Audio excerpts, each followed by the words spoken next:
Los indicadores estáticos se tienen que ir haciendo año a año para ver cuáles son sus movilidad y qué se tiene que accionar, se debería tener. Ahora, para decir que es bueno o malo un proyecto, normalmente se ve un proceso natural después de que pase la turbulencia de los primeros años. Eso es importante que lo entiendan, porque muchas veces por ahí es una pregunta bastante simple que por ahí nos cometemos. El error de decir, sí, en el primer año, segundo año. Ahora vamos a ir charlando un poco. Yo le voy mostrando algunos indicadores. Por supuesto que esto tiene que tener práctica para que se asimile correctamente, pero la idea es pasárselos, charlarlo, que ustedes me hagan preguntas, pero la idea es que pregunten y vamos trabajando. Bueno, vamos acá. Parte 2, análisis financiero. ¿Por qué vemos un análisis financiero en un proyecto? Si financieramente no calza, no es viable realizarlo. Puede ser muy rentable, para dar un ejemplo, un proyecto puede ser hiper rentable, pero financieramente inadecuado. Un ejemplo, un proyecto que 9 años tiene pérdida y el último año da un excedente impresionante. Puede permitir que el proyecto sea rentable en un ban, pero financieramente ha sido imposible llevarlo adelante. ¿Por qué? Porque 9 años de un proceso de análisis estamos identificando que puede tener errores, puede tener variables, puede tener desvíos, y eso implica que tenga mucha posibilidad de error, por lo cual es importante tener en claro que el proceso financiero tiene que estar lo más, vamos a decir, estable posible y que pueda lograr superarse. Cuando hablamos de la parte financiera, la liquidez, el análisis de liquidez, estamos hablando, como por decir, de un cuerpo, la sangre de un ser humano. Si no fluye, no mueve, no se tiene no es positivo, no es correcto. A ver, denme un segundo, denme un segundo.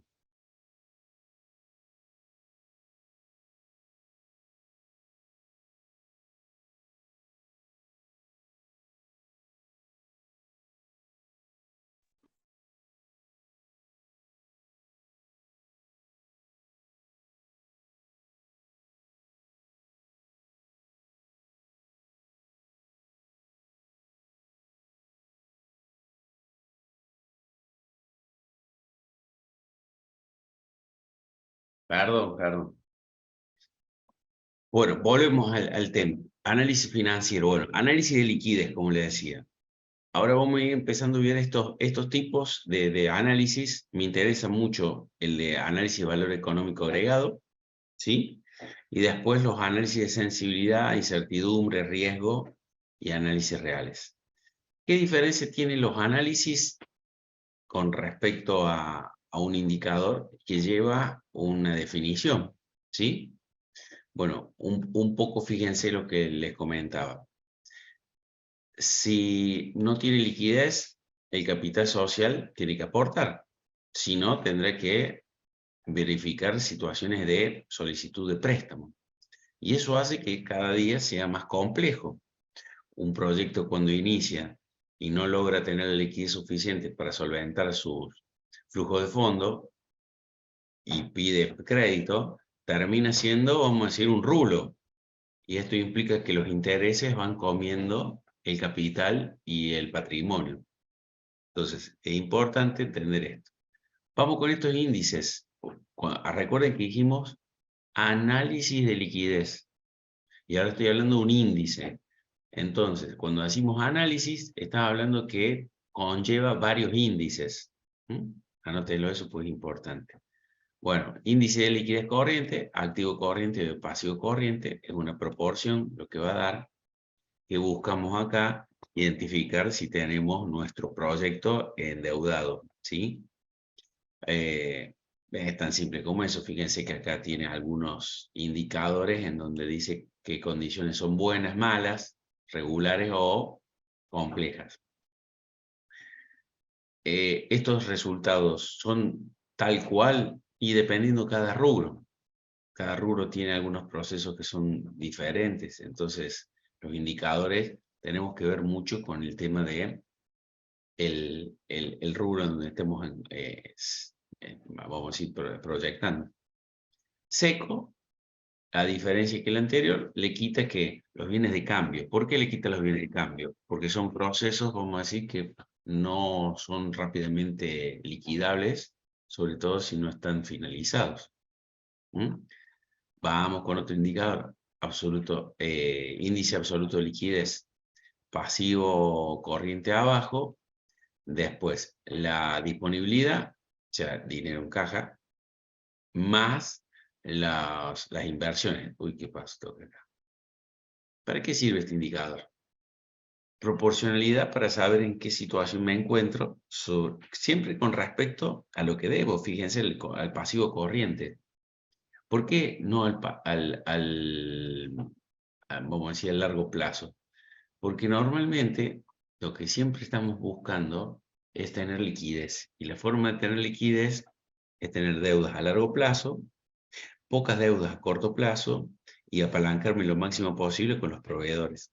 Eso implica que yo voy a tener siempre liquidez. ¿Es fácil de identificar en un proyecto esto? No es tan simple. ¿Por qué? Porque normalmente se busca desarrollar el proyecto y los indicadores de pasivos, deuda, no siempre son simples de calcular. Con esto que le acabo de decir yo, imprevistos. Vamos con análisis de estructura de capital. Eso fue el análisis, estos tres indicadores, pueden existir más, me darían un análisis de liquidez. Ahora vamos a hacer un análisis de capital. ¿Sí? Ahí hay una duda. Fíjense, 3 indicadores, puede haber muchos más, me da un análisis. O sea, estoy viendo cómo yo estoy frente a la posibilidad de tener rápidamente liquidez, dinero.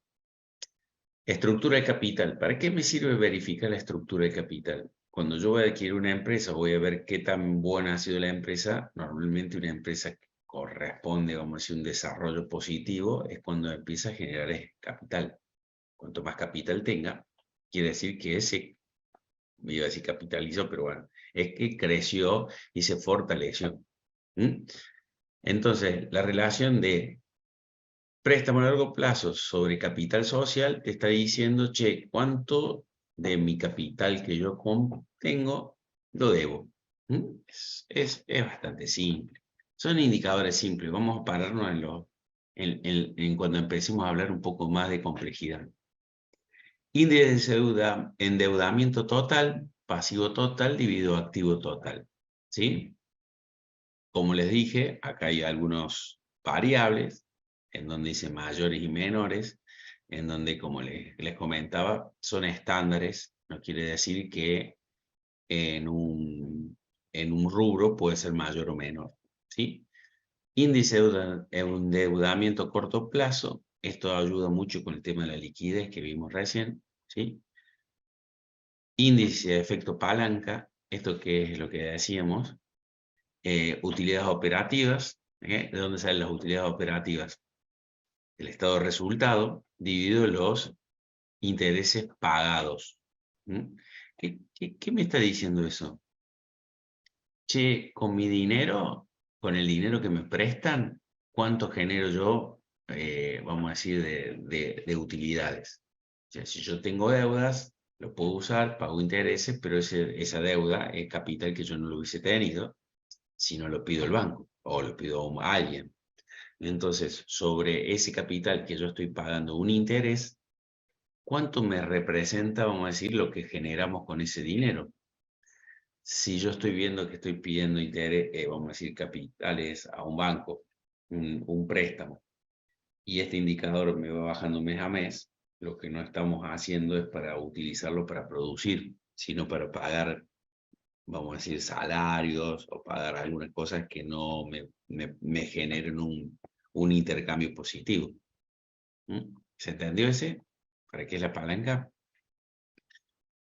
Vamos con este, análisis de punto de equilibrio y umbrales. Entonces vimos análisis de liquidez, análisis de estructura de capital, análisis de punto de equilibrio. Esto lo han visto miles de veces. Vamos a ir directamente al gráfico. En estos 3 puntos son los que más interesan. Análisis de punto de equilibrio, umbral de rentabilidad física, umbral de rentabilidad económico. Lo han visto miles de veces, me imagino. Costos fijos, de acá partimos, empezamos el proceso hasta que llegamos al umbral de rentabilidad. El umbral de rentabilidad, bueno, en este lado, vamos a decir, las Y son el dinero y el X son la cantidad de productos. A partir de ese momento empezamos a generar utilidades. En el proyecto tenemos que conocer cuál es el umbral de rentabilidad, o sea, lo que yo necesito para pagar mis costos fijos y costos variables. Mínimamente lo tiene que decir el proyecto cuando lo estamos evaluando. ¿Se entiende? Entonces dijimos, revisamos la liquidez, es correcta. Revisamos la estructura de capital, no está comprometida. El umbral el punto de equilibrio es fácil de alcanzar en función de lo que me dice que va a comercializar. O sea, vamos a decir, nosotros tenemos que identificar cuál es el punto de equilibrio. Análisis del valor económico agregado. Acá nos vamos a frenar un poquito en esta fórmula. ¿Qué quiere decir esta fórmula? Utilidades operativas después de impuestos menos el costo promedio ponderado de capital por el capital utilizado. Esa fórmula, si la desglosamos, bueno, utilidades netas más intereses pagos es el WODI, o sea, la utilidad operativa después de impuestos, el capital total utilizado es el patrimonio, las deudas a largo plazo, las deudas a corto plazo, y el costo promedio ponderado del capital es el costo del capital, ¿sí? Es un dato, el patrimonio dividido el activo, más el costo promedio de las deudas, por el pasivo dividido el activo, por 1 menos el impuesto a las ganancias. Cuando decimos el costo del capital, este indicador sale de cuánto me da, por ejemplo, si yo pongo el dinero en un plazo fijo. ¿Sí? Entonces digo, tengo ese dato, por ejemplo, hoy en el banco 60-70%, el costo promedio de la deuda, o sea, qué intereses promedio tengo entre las deudas de largo plazo y corto plazo, ¿sí? Activo menos pasivo, y esto lo multiplico por impuesto a las ganancias. Ya vamos a desglosar por qué. ¿Qué quiere decir este indicador? Es, mis utilidades operativas tienen que ser mayores que si yo pusiera el dinero en el banco. ¿Se entiende? O sea, yo estoy tomando un riesgo y mi proyecto no genera más dinero que hubiese puesto el dinero en un banco o en un lugar donde me dé intereses por el capital que aporto. Entonces, si mi proyecto no genera valor, que se le dice así, o el capital, o vamos a decir, este término es mayor que el WODI, o sea, me destruye capital, me determina si mi proyecto va a ser viable directamente. Entonces, las utilidades netas más intereses pagados. ¿Por qué decimos utilidades netas más intereses pagados? Porque los intereses ha salido de la operación, o sea, ha salido de mis resultados de trabajo. O sea, yo pago todo, tengo una ganancia y además había pagado intereses, por lo cual son, vamos a decir, valores donde lo tenemos que sumar. El patrimonio es el dinero que yo aporte, las deudas a largo plazo y corto plazo son el dinero que me prestaron para yo hacer mi proyecto, por lo cual es capital que yo recibí. Entonces, todo ese conjunto, multiplicado por lo que me daría un banco, más el costo de mis intereses por vamos a decir, por esas deudas, ¿sí? Multiplicado por impuesto a las ganancias. Y me dice, ¿y por qué sale un impuesto a las ganancias cuando hablamos de deuda? Este indicador de impuesto a las ganancias, ¿sí? Que en este caso sería 1 menos el impuesto a las ganancias, está dado de esta forma para equilibrar cuando yo le quito a las utilidades operativas el impuesto a las ganancias, ¿sí? Porque si no, de otra forma, solamente me estaría afectando, vamos a decir, a las utilidades operativas después de impuestos, o sea, las utilidades operativas, y me va a distorsionar el proyecto, o sea, el indicador. Las utilidades operativas que salen de los estados de resultados tienen impuesto a las ganancias, ¿sí? Por lo cual ya están afectadas a un valor de impuestos. El segundo término, si nosotros no lo afectamos a los impuestos a las ganancias, va a estar castigado, ¿no? Vamos a decir, el primer indicador solamente, por lo cual no me va a equilibrar la fórmula. Por eso está dado sobre el último, vamos a decir, punto, que son las deudas, porque es patrimonio. El patrimonio, cuando nosotros recibimos dinero, en este caso, ya ha sido afectado en la utilidad operativa por, vamos a decir, por el impuesto a las ganancias. Vamos a hacer una visualización de un ejercicio. Esto, vamos a decir, es un balance en donde vemos, bueno, los pasivos, los activos, el patrimonio, un balance. No hace falta más que decir. Un estado de resultado, vendimos tanto, me costó tanto, gané tanto, mis intereses de las deudas a largo plazo son 200, por lo cual tengo 350, aplico impuesto a las ganancias, porque los intereses los resto antes de aplicar los impuestos a las ganancias, porque si no le estaría quitando, vamos a decir, o afectando a 550 impuestos a las ganancias en donde hay un interés que yo ya lo pagué. No puedo pagar impuestos a las ganancias a una utilidad que yo no lo estoy utilizando, que son los intereses, están pagos. Entonces, quito impuesto a las ganancias y me da la utilidad neta. Entonces, ¿qué dijimos que era el WODI? La utilidad neta más impuesto a las ganancias. En este caso sería 200 más 227,50. Vamos un poquito más abajo. El balance da los resultados y vamos, otro ejercicio similar, vemos aquí utilidad neta después de impuestos. Es un ejercicio, vamos a decir, práctico y lo vamos a estar viendo en los próximos días. Cuando yo tengo, vamos a decir, el WODI, que era 227 más 200, 427, me voy a la fórmula y digo 427 menos, vamos a poner que la tasa es del 60%, 60. ¿Cuánto es el patrimonio? Patrimonio es 940 dividido el activo. En este caso, los activos son 1.500.000, me da un resultado, más el costo promedio de la deuda. En este caso, no están indicados los intereses, pero podríamos calcularlo, si me lo da, hacemos un promedio de los intereses y ponemos pasivo 760 dividido 1.550.000. ¿Por qué va el activo siempre abajo entre el patrimonio y el pasivo?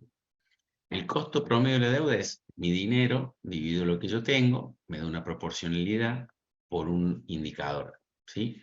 Lo que va haciendo es un promedio de promedio y lo que me va haciendo es, vamos a decir, planchar el valor para hacer un proceso, vamos a decir, más amigable entre los descuentos. Si no, sería muy difícil generar valor. Entonces vimos, perdón, que sube, los mareé un poquito, el análisis del valor económico agregado. Vea, en algunos materiales ustedes lo van a ver como EVA.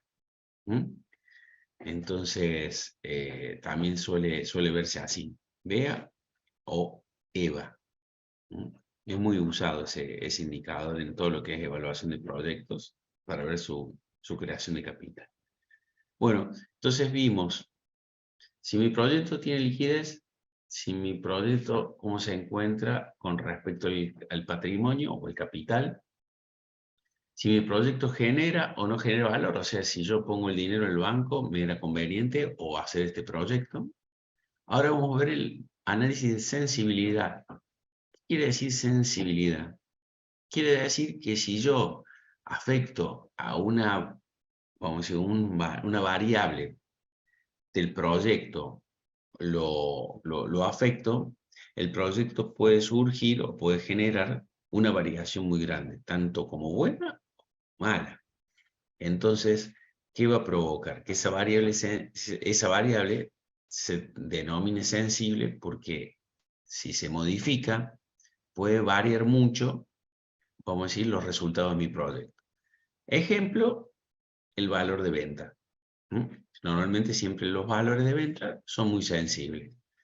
El costo de materia prima, si yo hago un producto que tiene un componente de materia prima muy grande y no tiene mucho de manufactura, o sea, de producción, de desarrollo. Estas variables tenemos que entender que se pueden, vamos a decir,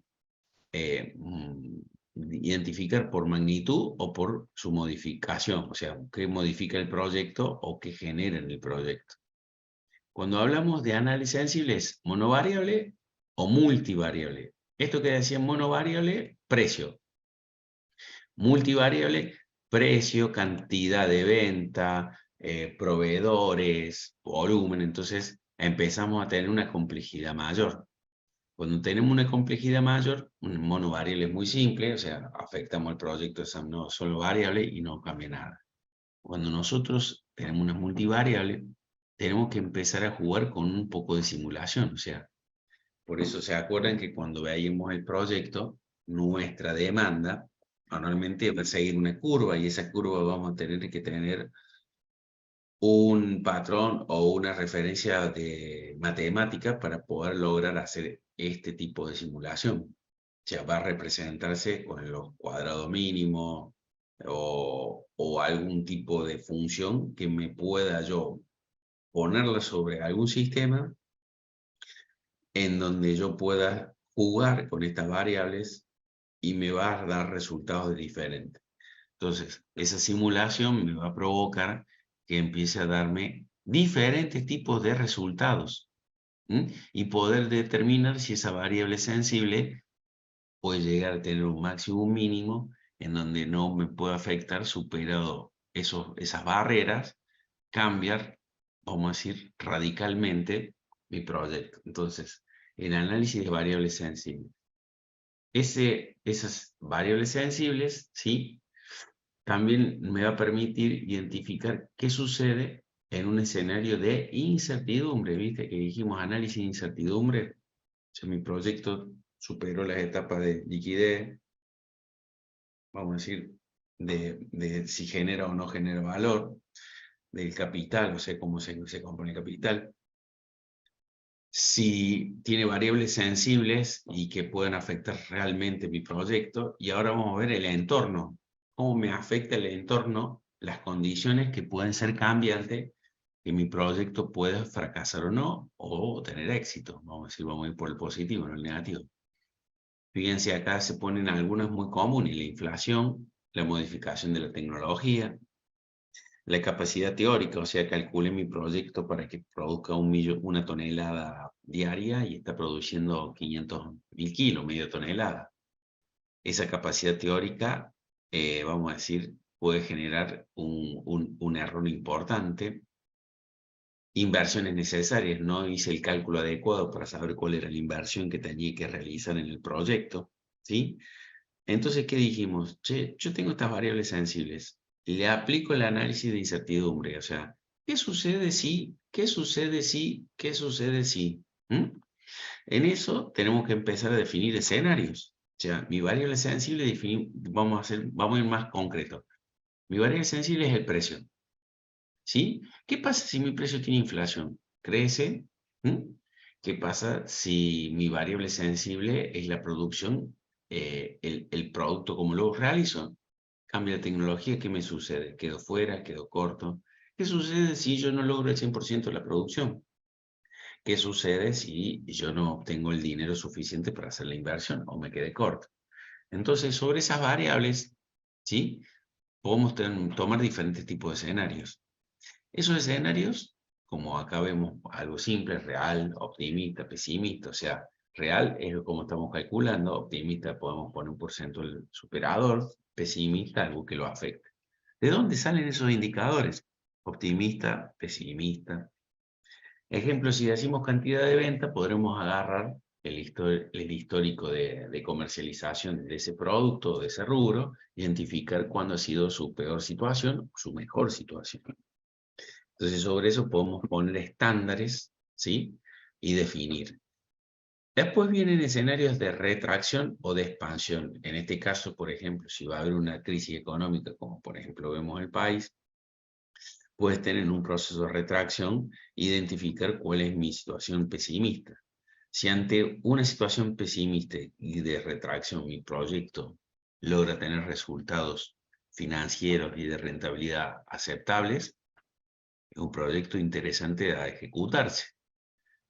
Si yo solamente en un proceso de expansión y optimista mi proyecto logra tener resultados, es un proyecto, vamos a decir, factible a que no supere variaciones o errores de diseño del proyecto.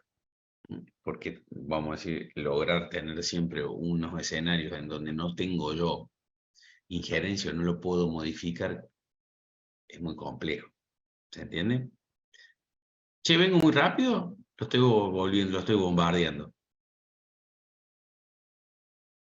Está bien, capaz un poco rápido, pero yo por lo menos lo estoy siguiendo y se entiende. Bueno, a ver, lo mismo, esto lo tenemos que masticar nuevamente, ¿no? En ejercicio y todo lo demás.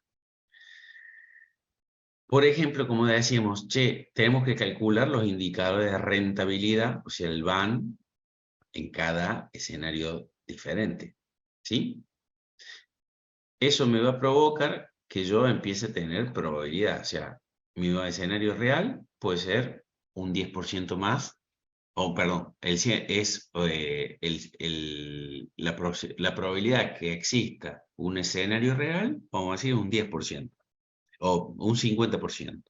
Un escenario optimista, un 25%, un pesimista, un 25%. O una retracción, un 10%, y vamos distribuyéndolo para lograr un 100% de probabilidad. ¿Cómo determinamos cómo es un optimista, un pesimista, una retracción, una expansión? Ahí es donde hablamos los 10 años de un estudio. ¿Cuántos años existió expansión en este mercado? Los 10 años. Ok. Tiene una valoración de un 5%, un 10%. ¿Cómo distribuimos, che? ¿Cómo yo sé cuánto tiempo real, cuánto es optimista, cuánto es pesimista, cómo definimos esas variables? ¿Es por lo que yo quiero, por lo que creo, por lo que identifico? No, empezamos a identificar, vamos a tener que trabajar sobre las estadísticas existentes. O sea, vamos a hacer análisis de datos y vamos a ir dándole ponderaciones en función de las apariciones de cada una de estas situaciones. Si todo el proceso de expansión es un 10% durante los últimos 10 años, no le vamos a poner en la probabilidad más de un 10%. La retracción no existe en toda la vida, retracción. Bueno, vamos a jugar que existe una retracción para ver qué situación aparece. Si todos los 10 años siempre fue un proyecto como fue creciendo, es una situación positiva, lo optimista es algo extraordinario, algo que supere la situación actual. Entonces ponemos situaciones a ver cómo nos iría. ¿Por qué ponemos estos análisis de probabilidad?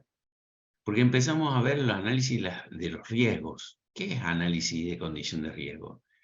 Empezar a trabajar en el proyecto, poniéndole input, o sea, información, que empiece a exigirlo para ver hasta dónde me puede lograr ser rentable o no.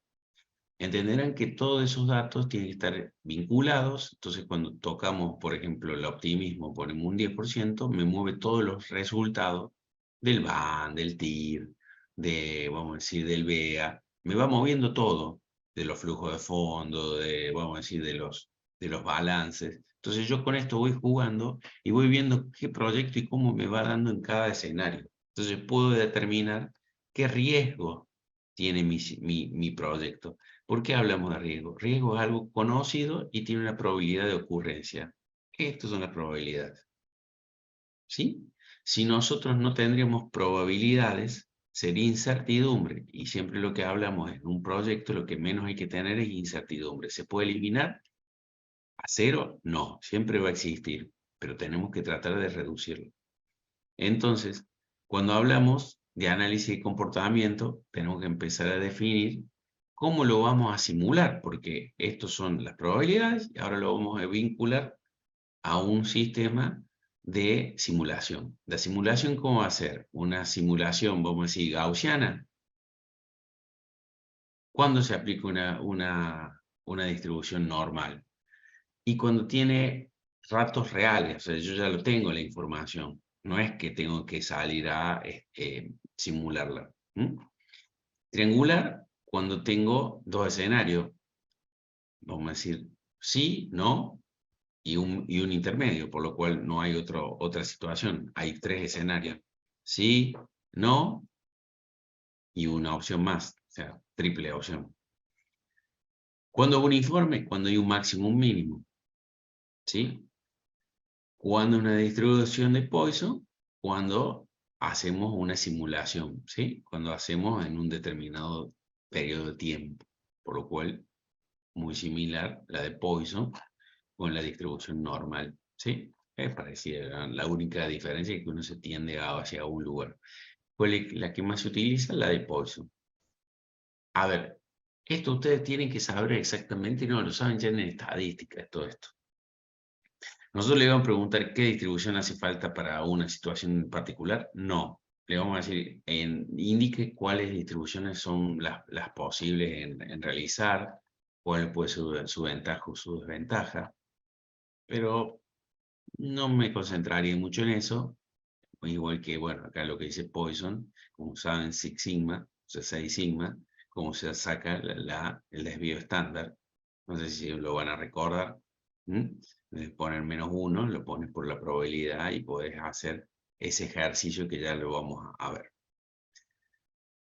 Bueno, cuando uno hace, vamos a decir, toda esta probabilidad, hace la simulación, va a empezar a dar resultados. Y acá, esta es la parte que sí me interesa que anoten y que la tengan bien clara. Cuando empezamos a hacer la simulación, identificamos cuáles eran las variables sensibles, aplicamos una distribución, o sea, tenía una probabilidad, aplicamos una distribución y vemos resultados. Los resultados que me arrojan van a ser de diferente tipo. Y ahí tengo que determinar por qué voy a seleccionar el proyecto si el proyecto lo voy a resolver por dominancia. ¿Qué dominancia? Si el proyecto, vamos a decir, contra otros proyectos es el mejor. Por lo cual elijo el mejor, eso que se le llama dominancia. Con respecto al nivel de aspiración, no estoy comparando con otro proyecto, sino que alcanza lo que yo esperaba o lo que esperaba el inversor, el resultado esperado, ¿sí? El nivel de aspiración. Otra forma de seleccionar es por el valor esperado. El valor esperado es la sumatoria de los van, o sea, vamos a decir, traer los van al presente, ¿se acuerdan? La actualización de los van, de todo el proyecto, por una probabilidad de ocurrencia. La probabilidad de ocurrencia es lo que veíamos anteriormente, hablamos, perdón que suba, probabilidad de ocurrencia, ¿sí?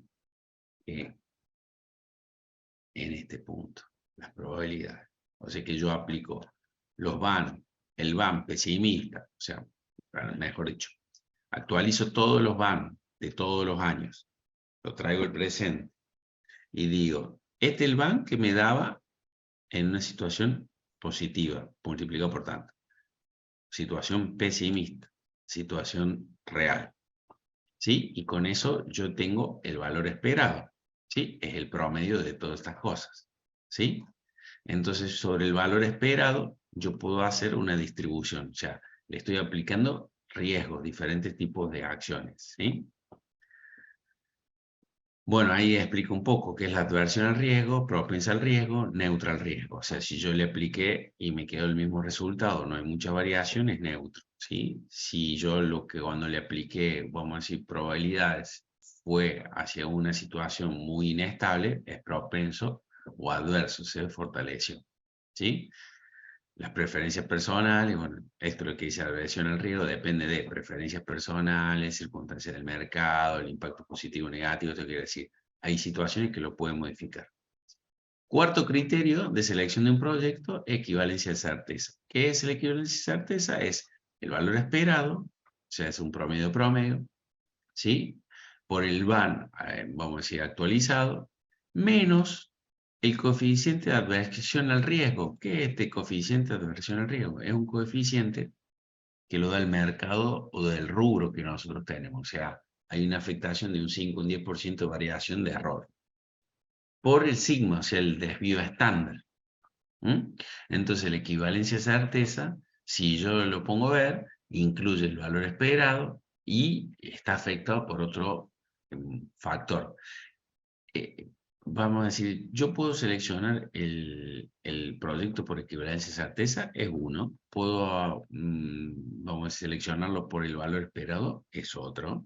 Puedo seleccionarlo porque logra las expectativas que tenía el inversor, es otro. Puedo seleccionarlo porque había 10 proyectos y este es el mejor, puedo seleccionarlo. O sea, ninguno, vamos a decir, es excluyente del otro, ¿no? Son complementarios. Yo puedo tomar una decisión sobre qué indicador voy a tomar. Y el riesgo total del proyecto, que este es un dato interesante, es decir, el equivalente de certeza más menos el valor esperado del riesgo sistemático del mercado. Esto es un valor que también se lo indica, vamos a decir, el rubro, vamos a decir, que estemos trabajando. Entonces, el riesgo total de un proyecto es, si se dan cuenta, un máximo y un mínimo, un rango.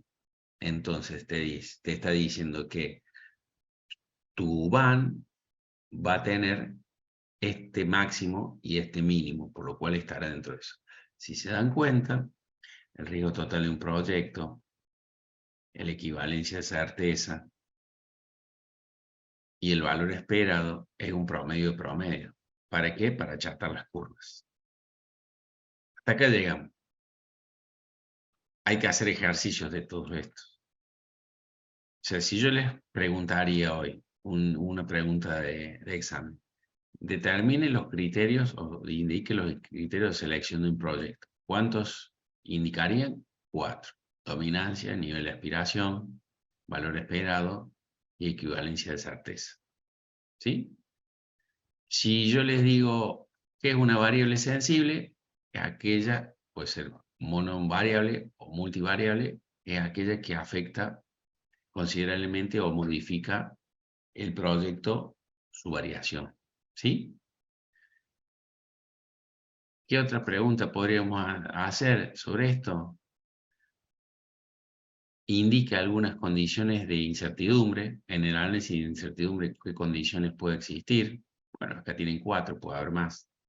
¿Sí? En el libro tiene muchas más. Pero por lo menos indique 4 o 3. Acá tienen. Pregunta el valor, el análisis de valor económico. Si me da negativo, ¿qué sucede? Destruye valor. ¿Y por qué destruye valor? Es lo que hablamos. Si yo si pongo ese capital en un, vamos a decir, en un proceso financiero, en el mercado financiero, o sea, lo pongo en plazo fijo, me da más dinero que hacer el proyecto, por lo cual es inviable que yo invierta, vamos a decir, en esto. Vamos a ver qué otro más. El punto de equilibrio, es difícil preguntar. ¿Para qué sirve el análisis de estructura de capital?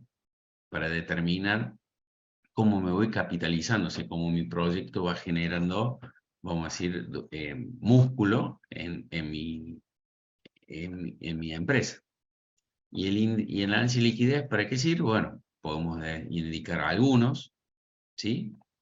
Y sirve para determinar si yo puedo afrontar, vamos a decir, obligaciones a corto plazo y no me asfixia, vamos a decir, la habilidad de poder manejar las diferentes, vamos a decir, situaciones que no las tenía contempladas. Si yo no tengo liquidez, ¿cómo lo hago?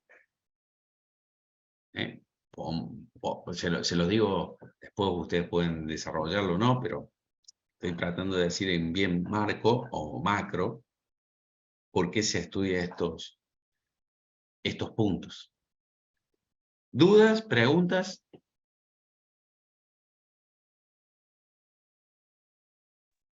Por ahora no, profe. Los mareé, los volví Sí, locos. sí, sí. Ahora que Bueno, queda a hacer práctica.